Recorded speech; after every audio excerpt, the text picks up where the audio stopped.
ఈరోజు మటన్ కట్ట మటన్ బిర్యానీ చేస్తున్నాను.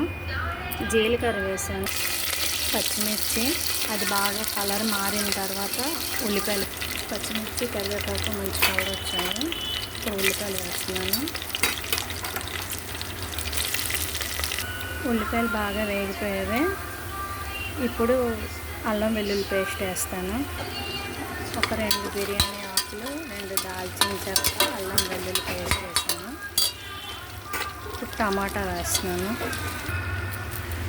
ఉప్పు, పసుపు, బెల్లం. టమాటా బాగా మగ్గిపోయింది. ఇప్పుడు ఇవన్నీ వేసి కొంచెంసేపు వేగిన తర్వాత ఉడికించుకున్న శనగపప్పు, కరివేపాకు, కొత్తిమీర, పుదీనా, లేత ఆనపకాయ, కందిపప్పు చెప్పాను, ఇవన్నీ ఇందులో వేస్తాను. మంచి వాసన వస్తుంది. ఆయిల్ పైకి తేలింది కదా, ఇప్పుడు ఇవన్నీ వేస్తాను.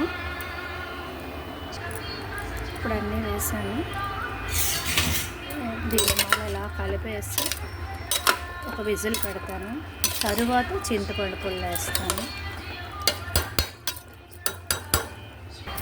కట్టకి దుమ్ముల్లాంటివన్నీ ఎంచాను.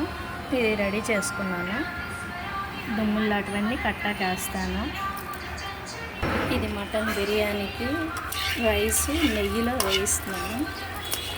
బాగుంటుంది ఇలా.